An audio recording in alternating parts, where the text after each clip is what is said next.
κοντά σας. Τι κάνετε φίλοι μου? Εγώ μόλις είδα ένα πρόβατο να φεύγει από τη φάρμα του Μπαρμπαγιώργη. Πάμε γρήγορα να του το πούμε. Γεια σου Μπαρμπαγιώργη. Ένα πρόβατο από τη φάρμα σου μόλις το έσκασε. Αχ, το ξέρω Μπαμαλάμα.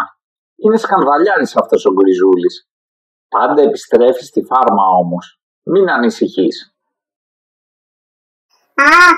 Ευτυχώς Μπαρμπαγιώργη.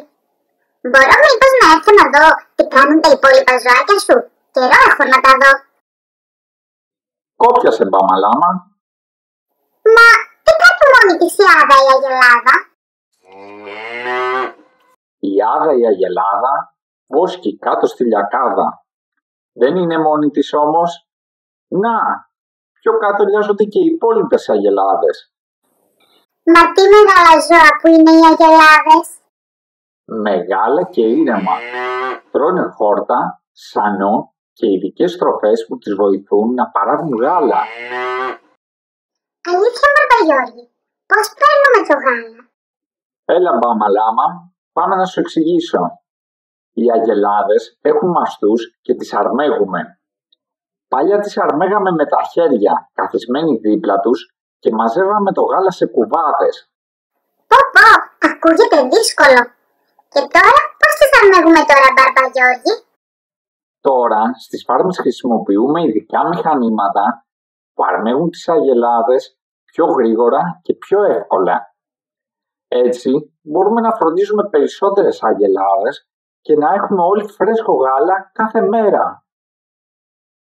Κάθε μέρα, Ναι, μια αγελάδα μπορεί να δώσει 20 έως 30 λίτρα γάλα τη μέρα. Μιλάμε για πολλά μπουκάλια γάλα. Θυμάσαι όταν ήσουν μικρός που σου άρεσε να έρχεσαι και να τις ακούς να κάνουν Γελούσες πολύ Μπαμαλάμα.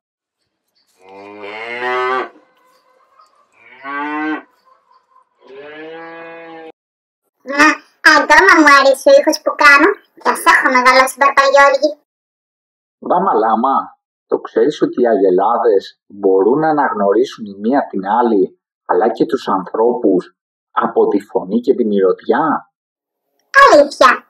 Όχι, δεν το ήξερα.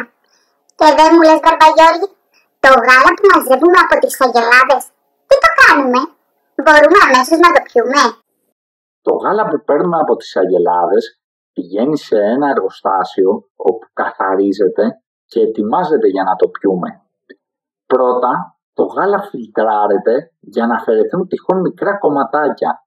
Μετά θερμαίνεται πολύ λίγο, ώστε να γίνει παστερίωση. Γιατί πρέπει να γίνει αυτή η παστερίωση? Για να σκοτωθούν τα μικρόβια και κάνει το γάλα ασφαλές. Στη συνέχεια, το γάλα μπαίνει σε μπουκάλια ή χαρτοκιβώτια και αποθηκεύεται στο ψυγείο. Έτσι, μπορούμε να το αγοράσουμε από το σούπερ μάρκετ και να το πιούμε φρέσκο. Μπαμαλάμα, τρέξε να δεις τον Γκριζούλη. Μα βλέπω καλά. Καλά βλέπεις. Ερωτεύτηκε τη γαλανία από τη φάρμα του Μπαρμπαμπρίλιου. Σε λίγο θα γυρίσει και πάλι όμως, εδώ στους φίλους του. Αυτό το πρόβατο εδώ νομίζω ότι ψάχνει τον Γκριζούλη. Ναι, είναι ο φίλος του ο Τούλης, ο Προβατούλης. Έλα να δεις και τα υπόλοιπα πρόβατα. Δεν μου λες, το τυρί που σου έδωσα τις προάλλες, σου άρεσε? Δεν έχω φάει πιο νόστιμο τυρί στη ζωή μου. Να είναι καλά αυτά εδώ τα πρόβατα που με το γάλα τους φτιάχνουμε αυτό το υπέροχο τυρί. Από το γάλα τους? Ναι, δεν το ήξερες πως με το γάλα φτιάχνουμε το τυρί? Βάζουμε το γάλα να ζεσταθεί και προσθέτουμε ειδικά συστατικά για να πήξει. Μετά το αφήνουμε να στεγνώσει. Έτσι έχουμε τυρί έτοιμο να το φάμε. Πόσο σημαντικά πράγματα μαθαίνω κάθε φορά που έρχομαι στη φάρμα σου Μπαρμπαγιώργη. Θυμάμαι που μου είχες πει πως εκτός από το γάλα, τα πρόβατα μας δίνουν και το μαλλί τους. Καλά θυμάσαι Μπαμαλάμα, κάθε άνοιξη οι βοσκοί κουρεύουν τα πρόβατα για να τα κρατήσουν δροσερά το καλοκαίρι. Το μαλλί τους πλένεται, καθαρίζεται και μετά το χρησιμοποιούμε για να φτιάξουμε ζεστά ρούχα, κουβέρτες και κασκόλ. Μα τι καλά που είναι τα ζωάκια. Μας δίνουν τόσα πολλά. Δεν μου λες, Μπαρμπαγιώργη, αυτή εδώ η κατσίκα ποια είναι? Αυτή είναι η τσίκα, η πιο γριά κατσίκα της φάρμας μου. Τα υπόλοιπα είναι μικρά και πιο ζωηρά. Ναι, τα βλέπω και στα βουνά που σκαρφαλώνουν με ευκολία σε πέτρες, σε δέντρα. Μου αρέσει και ο αστείος ήχος που κάνουν. Τους αρέσει να σκαρφαλώνουν και να τρώνε φύλλα, χορτάρι και κλαδάκια. Ξέρεις ότι μας δίνουν και οι κατσίκες γάλα? Και με το γάλα, εκτός από το τυρί, φτιάχνουμε γιαούρτι και άλλα γαλακτοκομικά προϊόντα. Γιαούρτι, το λατρεύω το γιαούρτι.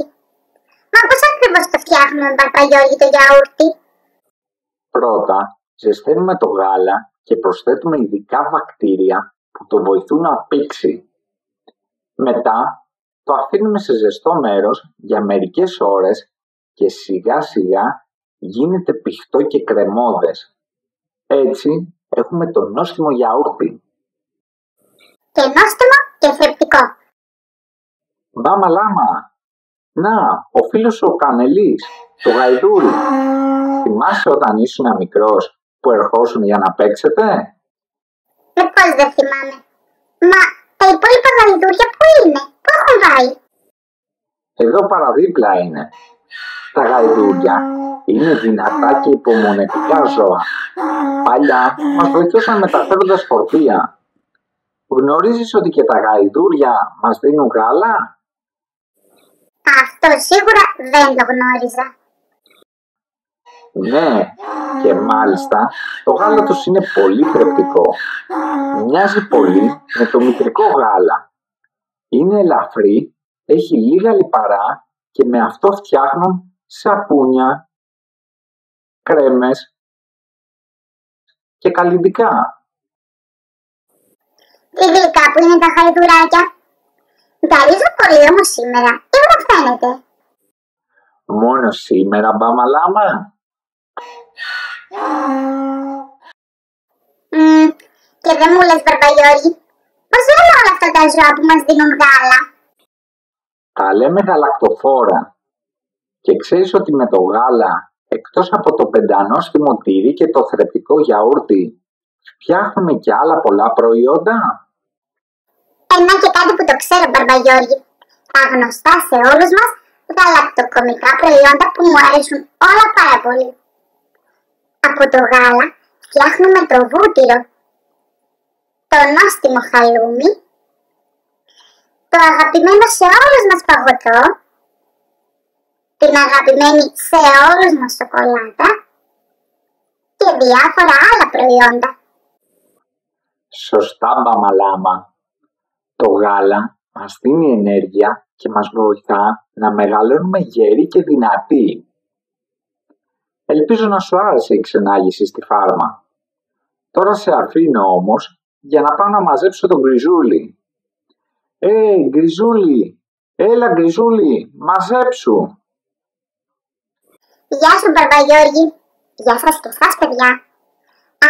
Και μην ξεχνάτε να με βλέπετε και να μιλάτε στους φίλους σας για μένα. Γιατί ο Μπαμαλάμα διώχνει μακριά το κλάμα. Γεια σας!